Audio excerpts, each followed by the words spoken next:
علیکم ورحمۃ اللہ وبرکاتہ نحمدہ ونصلی علی رسولہ الکریم اما بعد اعوذ باللہ من الشیطان الرجیم بسم اللہ الرحمن الرحیم لقد کان لکم فی رسول اللہ اسوۃ حسنہ صدق اللہ العظیم اللہم صلی علی محمد وعلی آل محمد کما صلیت علی ابراہیم وعلی آل ابراہیم انک حمید مجید اللہم بارک علی محمد وعلی آل محمد کما بارکت علی ابراہیم وعلی آل ابراہیم انک حمید مجید۔ امید کرتا ہوں اور دعا بھی کرتا ہوں کہ اللہ تبارک و تعالیٰ آپ سب کو خیر و عافیت سے رکھے، آپ سب خیر عافیت سے ہوں گے۔ گزشتہ نشست میں ہجرت حبشہ، جو پہلی ہجرت حبشہ تھی، اس کے بعد حضرت عمر فاروق رضی اللہ تعالیٰ عنہ کے دین اسلام کے قبول کرنے کا واقعہ میں نے آپ کے سامنے وضاحت کے ساتھ بیان کیا تھا۔ آج انشاءاللہ ہجرت ثانیہ اور اس ہجرت کا مقصد اور اس کے جو نتائج برآمد ہوئے اس پر بات ہوگی۔ میں نے اشارہ کیا تھا اس بات کی طرف کہ مسلمان جب حبشہ کی طرف ہجرت کر گئے، میں نے بتایا تھا نا کہ دو تین باتیں ملتی ہیں کہ ان میں سے کوئی ایک بات ہوئی ہے جس کی وجہ سے مسلمان پھر واپس آئے، جن میں سے ایک بات حضرت عمر فاروق اور حضرت حمزہ رضی اللہ تعالیٰ عنہما کے دین اسلام کے اندر داخل ہونے کی خبر، اور ایک دوسری خبر تھی تمام خطہ عرب کے، یعنی کہ جو پورا مکہ ہے، عرب نہیں مکہ، تمام مکے کے لوگوں کے دین اسلام کے اندر داخل ہونے کی خبر۔ اور میں نے کہا تھا کہ اس کی وضاحت میں نہیں کرتا، لیکن کچھ احباب کی جانب سے یہ کہا گیا کہ نہیں، اس کی بھی وضاحت ہو جائے تاکہ سیرت کا یہ پہلو بھی ہمارے سامنے آ جائے، تو میں اس کی بھی وضاحت کر دیتا ہوں کہ سارے لوگوں کے دین اسلام قبول کرنے کی وجہ کیا ہوئی، خبر کیسے بنی وہ، حالانکہ یہ حقیقت نہیں تھی، خبر تھی، افواہ تھی، لیکن وجہ کیا بنی؟ وجہ یہ بنی کہ نبی کریم صلی اللہ علیہ وسلم صحابہ کرام کو نماز پڑھا رہے تھے، اور اس نماز کے اندر آپ صلی اللہ علیہ وسلم بلند آواز سے سورہ نجم کی تلاوت فرما رہے تھے، اور سورہ نجم اتنی زبردست صورت ہے، اور اس کا ایک ردم کہہ لیں، کچھ معاملہ کہہ لیں کہ ایسے الفاظ، ایسے زبردست اللہ تبارک و تعالیٰ نے اس کے اندر الفاظ کو پرویا ہے کہ کوئی عامی، کوئی ان پڑھ شخص بھی جو عربی سے واقف بھی نہ ہو، عربی کا عین بھی نہ جانتا ہو، وہ بھی اس صورت کو صرف سن لے تو وہ آنکھیں بند کر کے کسی اور جہان میں کھو جائے گا۔ وَالنَّجْمِ إِذَا هَوَى مَا ضَلَّ صَاحِبُكُمْ وَمَا غَوَى وَمَا يَنطِقُ عَنِ الْهَوَى إِنْ هُوَ إِلَّا وَحْيٌ يُوحَى عَلَّمَهُ شَدِيدُ الْقُوَى ذُو مِرَّةٍ فَاسْتَوَى وَهُوَ بِالْأُفُقِ الْأَعْلَى ثُمَّ دَنَا فَتَدَلَّى فَكَانَ قَابَ قَوْسَيْنِ أَوْ أَدْنَى فَأَوْحَى إِلَىٰ عَبْدِهِ مَا أَوْحَى مَا كَذَبَ الْفُؤَادُ مَا رَأَىٰ أَفَتُمَارُونَهُ عَلَىٰ مَا يَرَىٰ وَلَقَدْ رَآهُ نَزْلَةً أُخْرَىٰ عِندَ سِدْرَةِ الْمُنتَهَىٰ عِندَهَا جَنَّةُ الْمَأْوَىٰ۔ یہ بہت لمبی صورت ہے، میں نے تھوڑی سی تلاوت کی ہے، تقریباً 2-3 رکوع کی یہ صورت ہے۔ جب آپ صلی اللہ علیہ وسلم، ایک تو قرآن مجید کی یہ صورت، اور تلاوت کون کر رہا ہے؟ نبی کریم صلی اللہ علیہ وسلم۔ تو میں نے تو آپ کے سامنے ویسے سرسری طور پر پڑھا ہے، لیکن جب آپ کسی جو قاری ہوتے ہیں نا، پروفیشنل قاری، اگر ان کے منہ سے سنیں، جیسے شیخ عبد الرحمن السدیس کی تلاوت بڑی معروف و مشہور ہے، اگر آپ ان جیسے کسی قاری کی آواز میں سنیں تو آپ مدہوش ہو جائیں گے۔ اور یہ مشرکین مکہ اس موقع پر جب آپ صلی اللہ علیہ وسلم اس صورت کی تلاوت فرما رہے تھے نماز کے اندر، یہ لوگ جمع ہو گئے، وہ سارے لوگ جن کا میں بار بار ذکر کرتا رہتا ہوں، ولید، عتبہ، شیبہ، ربیعہ، ابو جہل، عقبہ بن ابی معیط، سب لوگ، جب یہ لوگ آپ صلی اللہ علیہ وسلم کی زبان مبارک سے اس سورہ نجم کی تلاوت کو سن رہے تھے، یہ مدہوش ہو گئے، کھو گئے، اور ایسے کھو گئے کہ جب اس سورت کی جو بالکل آخری آیت ہے اس میں سجدہ تلاوت ہے، آپ صلی اللہ علیہ وسلم نے جب اس کو تلاوت کیا تو آپ صلی اللہ علیہ وسلم صحابہ کرام کے ساتھ سجدے میں چلے گئے، اور یہ لوگ بالکل اتنے مدہوش ہو گئے، اتنے کھو گئے اس سورت کی تلاوت میں کہ یہ سارے کے سارے لوگ جو اللہ تعالیٰ کو سجدہ نہیں کرتے، یہ بھی اللہ تعالیٰ کے سجدے میں چلے گئے۔ اور جب سجدے سے سر اٹھایا، پھر ان لوگوں کو خیال آیا کہ ہم نے کیا کر دیا، ہم نے تو اللہ تعالیٰ کو سجدہ کر دیا۔ تو پھر ان لوگوں نے کیا کرا، اس موقع پر ایک کہانی گھڑی اپنی طرف سے، اور کہانی یہ گھڑی کہ بات دراصل یہ ہے، محمد صلی اللہ علیہ وسلم نے اس صورت کے اندر ایک جملہ کہا تھا، ہم نے تو وہ جملہ سنا، اور اس جملے کو سن کر ہم بھی سجدے میں چلے گئے، اور وہ جملہ کیا تھا؟ تلک الغرانیق العلا وَإِنَّ شَفَاعَتَهُنَّ لَتُرْتَجَى۔ حالانکہ یہ جو دو جملے جن کو یہ آیت کہتے ہیں، آیتیں نہیں دی ہے، یہ دو جملے انہوں نے اپنی طرف سے گھڑ کے نبی کریم صلی اللہ علیہ وسلم کی طرف منسوب کر دی کہ انہوں نے کہا ہے. یعنی کہ اس کا ترجمہ یہ بنتا ہے کہ یہ جو بت ہیں، یہ جو بت اور جن کی تم پوجا کرتے ہو صنم اسنام، قیامت کے دن ان کی شفاعت اللہ تعالیٰ کے یہاں قابل قبول ہوگی. یہ لوگ اگر تمہاری شفاعت کریں گے تو اللہ تعالیٰ ان کو قبول کرے گا کہ اللہ کے ہم نے تو یہ سنا تھا، انہوں نے تو یہ پڑھا تھا، اور اس کو سن کر ہم نے اللہ کو نہیں اپنے بتوں کو سجدہ کیا تھا. حالانکہ سجدہ انہوں نے یعنی کہ بے اختیاری میں اللہ تبارک و تعالیٰ ہی کو کیا تھا، لیکن مکر گئے. روایت کے اندر آتا ہے کہ اس موقع پر بھی ابو جہل اتنا بڑا بدبخت، اتنا بڑا شقی، اتنا بڑا متکبر کہ جب سب لوگ سخت سے سخت دل، تنگ سے تنگ دل آدمی بھی سجدے میں چلا گیا، ابو جہل اس میں بھی سجدے میں نہیں گیا، مٹی اٹھائے اور ماتھے پر لگا لی کہ اللہ اب میرے لیے یہ کافی ہے. آپ اندازہ لگائیں کتنا شقی تھا، کتنا بدبخت تھا. اسی لیے اللہ کے رسول صلی اللہ علیہ وسلم نے اس کے بارے میں یہ فرمایا تھا کہ یہ میری امت کا فرعون ہے. بہرحال یہ قصہ بڑھ گیا، اور بڑھتے بڑھتے اتنا بڑھ گیا کہ لوگوں میں یہ مشہور ہو گیا کہ مشرکین مکہ نے سجدہ کیا ہے. اور بات بنتے بنتے پھیلتے پھیلتے لوگ 2 کی 4، 4 کی 40 کر لیتے ہیں. تو یہ ہو گئی کہ بھائی سارے مشرکین مکہ نے اللہ کو سجدہ کیا ہے، تو نتیجہ یہ نکلا کہ سارے کے سارے لوگ مسلمان ہو گئے. یہ بات چلتے چلتے کوئی حبشہ بھی جا رہا تھا تو وہاں تک چلا گیا، اور اس نے جا کر کے یہ کہا سب لوگوں نے سجدہ کرا ہے، سب لوگ مسلمان ہو گئے. اس خبر کو سن کر جو مسلمان حبشہ تھے، جو حبشہ کے اندر گئے تھے ہجرت کر کے، وہ سارے کے سارے 3-4 مہینے کے بعد واپس آ گئے. واپس آنے کے بعد جب پتہ چلا کہ وہ تو افواہ تھی، حقیقت کچھ اور ہے، تو اکثر مسلمان چھپ کر یہ کسی کی پناہ لے کر مکہ میں داخل ہو گئے، کچھ وہیں سے واپس چلے گئے. اس واقعے کے 4 مہینے کے بعد دوبارہ یہ واقعہ میں نے بتایا نہیں تھا، لیکن بعض ساتھیوں کے کہنے پر میں نے یہ واقعہ رکھ دیا.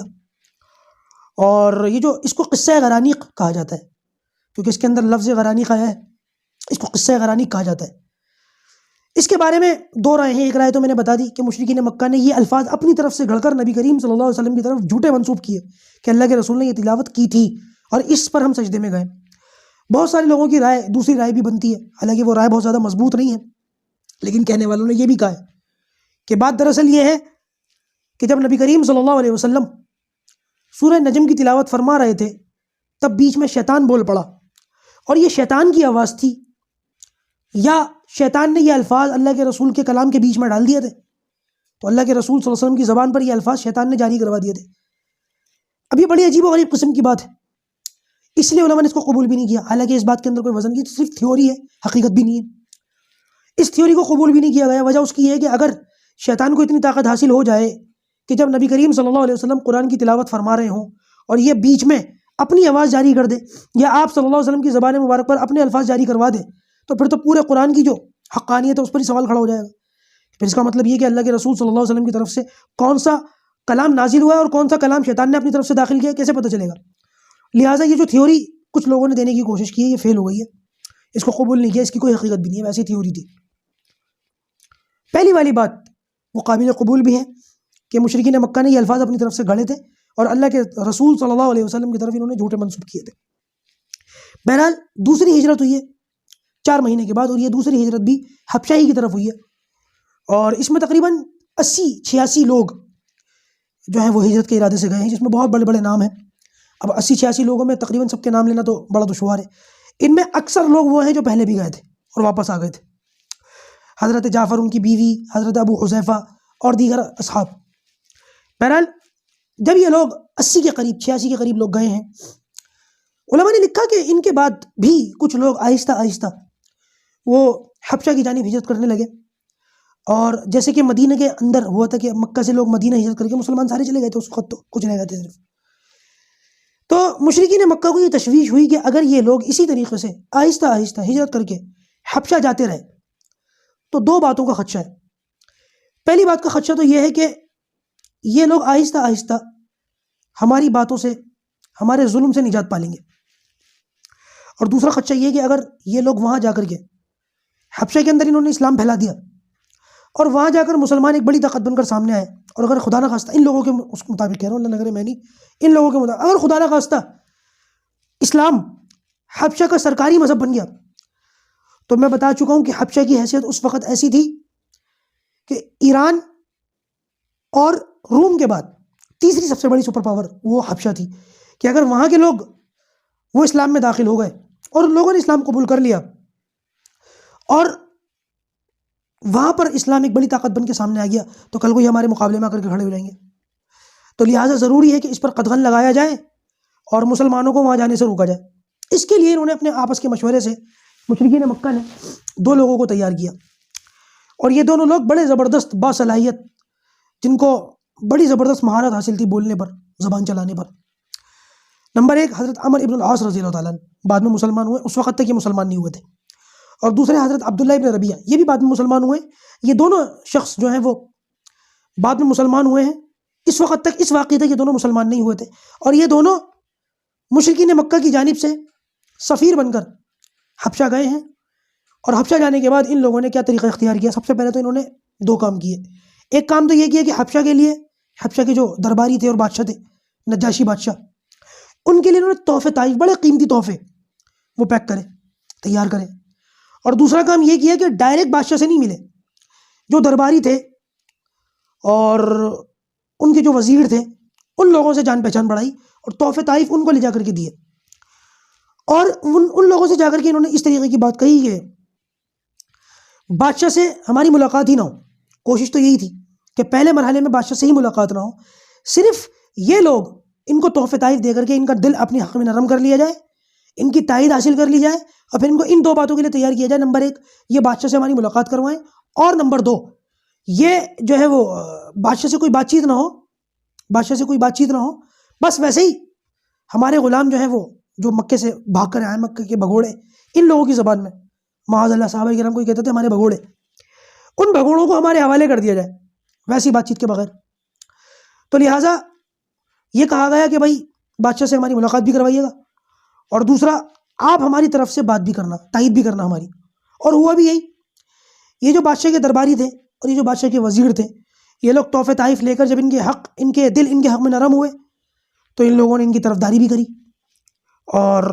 بادشاہ کے دربار میں ان کو کھڑا کیا. حالانکہ پہلے تو ان لوگوں نے یہ کہا، وزیروں نے، کہ ہم خود ہی تمہاری بات نہ کروا کر کے خود ہی تمہاری طرف سے کوئی بات کریں گے، اور بادشاہ کو اس کے لیے تیار کر لیں گے کہ بادشاہ تمہارے لوگوں کو تمہارے حوالے بات کیے بغیر، مقدمہ سنے بغیر تمہارے حوالے کر دو، تم اپنے قیدیوں کو ساتھ لے جاؤ، اپنے بھگوڑوں کو ساتھ لے جاؤ. بہرحال ان لوگوں نے کوشش کی، بات چیت کی. بادشاہ اپنے درباریوں کی بات سننے کے باوجود بھی تیار نہیں ہوا. اس نے کہا کہ نہیں، کیسے ہو سکتا ہے کہ کچھ لوگ میرے پاس آئیں، اپنا ملک چھوڑ کر میرے ملک میں پناہ لیں، میرے انصاف پر بھروسہ کریں، اور میں ان لوگوں کی بات سنے بغیر ان کو تمہارے حوالے کر دوں؟ یہ تو نہیں ہو سکتا. بہرحال اس کی وجہ کیا ہے کہ یہ لوگ بادشاہ سے بات نہیں کرنا چاہتے تھے. وجہ اس کی یہ لوگ جانتے تھے اگر بادشاہ کے سامنے مقدمہ آ گیا اور صحابہ کرام کو بادشاہ کے سامنے اپنی بات رکھنے کا موقع مل گیا تو حق ہے، ادھر ان کی زبان سے نکلے گا اور ادھر بادشاہ کے دل میں اترے گا. لہٰذا یہ چاہتے ہی نہیں تھے کہ بات چیت ہو، لیکن بادشاہ نے ان کی بھی بات سننے کو کہا اور صحابہ کرام کی بات سننے کو بھی کہا. بادشاہ نے ان سے پوچھا، ہاں بھائی کیوں آئے ہو؟ عمرو بن العاص اور عبداللہ بن ربیعہ دونوں کو بلا کر کے کہا کیوں آئے ہو، کیا بات ہے؟ تو ان لوگوں نے جا کر کے تحفے طائف دے کر درباریوں کو تو سیٹ کر لیا تھا، ان کی تائید بھی حاصل کر لی تھی. بادشاہ سے انہوں نے اس طریقے سے، اس انداز سے بات کی، اب اندازہ لگائیں ان کی صلاحیت دیکھیں کیسی ہے کہ بادشاہ، بات دراصل یہ ہے کہ ہمارے ملک سے کچھ لوگ بھاگے جنہوں نے ہمارا ملک بھی چھوڑا ہے، ہمارا مذہب بھی چھوڑا ہے، اور ہمارے یہاں سے بھاگ کر وہ تمہارے ملک کے اندر آ کر کے آگے شامل ہو گئے، گھس گئے. اور مصیبت یہ ہے کہ ہمارا مذہب انہوں نے چھوڑ دیا اور تمہارا جو مذہب ہے اس کو بھی اختیار نہیں کیا. یہ مشرکین مکہ ہیں، اور بادشاہ جو یہ نجاشی، یہ عیسائی تھا. بادشاہ اور اس کے جتنے درباری ہیں سارے عیسائی تھے. تو ان لوگوں نے کہا کہ ہمارا مذہب بھی چھوڑ دیا ہے اور تمہارے مذہب کو بھی اختیار نہیں کیا ہے، بلکہ انہوں نے ایک تیسرا مذہب، اپنا نیا مذہب ایجاد کیا ہے. اور بادشاہ خوف ہے کہ اگر انہوں نے اپنا یہ مذہب تمہارے یہاں پھیلانا شروع کر دیا تو تمہارے مذہب کو بھی جو ہے خوف، خطرہ ہے. اس قسم کی بات انہوں نے کی، اور لہٰذا ان کو اپنے ساتھ واپس لینے کے لیے آئے. بادشاہ نے وہی بات کہی کہ میرے انصاف پر بھروسہ کر کے یہ لوگ میرے پاس ہیں، میں ان کی بات سنوں گا. بادشاہ نے ایک قاصد بھیجا اور صحابہ کرام کو بلوا بھیجا کہ میرے پاس آؤ ان کو لے کر کے. اور جب صحابہ کرام کو یہ اطلاع ملی کہ مکہ سے یہ لوگ ہمارا مطالبہ کرنے کے لیے واپس آئے، ہمیں واپس لے جانے کے لیے آئے، اور بادشاہ نے ہمیں بلوایا ہے، تو صحابہ کرام میں ایک لمحے کی تشویش بھی ہوئی کہ ہم وہاں کیا بات کریں گے. صحابہ نے آپس میں مشورہ کیا، اور مشورہ کرنے کے بعد یہ بات طے ٹھہری کہ جو کچھ بھی ہم کہیں گے ہم وہی کہیں گے جو نبی کریم صلی اللہ علیہ وسلم نے ہمیں تعلیم دی ہے، جو کچھ آپ صلی اللہ علیہ وسلم نے ہمیں سکھایا ہے ہم وہی بات کہیں گے، اس سے ایک ذرے کے برابر بھی دائیں بائیں نہیں ہوں گے، سچ بولیں گے۔ اور صحابہ کرام نے مشورے میں یہ طے کر لیا ہم صرف سچ بولیں گے، اور صحابہ نے اس دربار کے اندر سچ بولا، اور سچ بولنے کی وجہ سے اللہ تبارک و تعالیٰ نے سچائی کا بول بالا کیا، اور صحابہ کرام کو اس دربار کے اندر جو ہے وہ بڑی سرخروئی اور بڑا ایک یعنی کہ بادشاہ کے دربار میں ان کا اثر، ان کی تاثیر بٹھائی۔ کیونکہ وقت اب تقریباً ختم ہو گیا ہماری کلاس کا، انشاءاللہ عز و جل جو کل کی کلاس ہے اس میں اس کی اچھے سے وضاحت کروں گا کہ کس طریقے سے صحابہ کرام کو نجاشی نے اپنے دربار کے اندر بلوایا، اور کیسے ان سے باس پرس کی بات چیت پوچھی، اور صحابہ کرام نے کیسے اس کو سیٹسفائی کیا نجاشی بادشاہ کو، کہ بعد میں یہ نجاشی بادشاہ جو یہ بھی مسلمان ہوا ہے، کلمہ پڑھ کر دین اسلام کے اندر داخل ہوا۔ بادشاہ کا مسلمان ہونا چھوٹی بات نہیں تھی، لیکن دین اسلام کے اندر اللہ تبارک و تعالیٰ نے ایسی صداقت رکھی ہے، ایسی حقانیت رکھی ہے، ایسا کھچاؤ رکھا ہے کہ جو اس کی طرف ایک مرتبہ مائل ہو جائے اور اس کے دل میں کسی قسم کی غلاظت نہ ہو، کسی قسم کا جو ہے وہ ہٹ دھرمی نہ ہو، تو وہ دین اسلام کو قبول کر کے ہی رہتا ہے۔ اللہ تبارک و تعالیٰ ہمیں بھی اس دین کی قدر کرنے کی توفیق عطا فرمائے۔ انشاءاللہ اس آگے کی جو بات ہے وہ کل عرض کی جائے گی۔ پروردگار ان باتوں پر کہنا سننے سے زیادہ عمل کرنے کی توفیق عطا فرمائے۔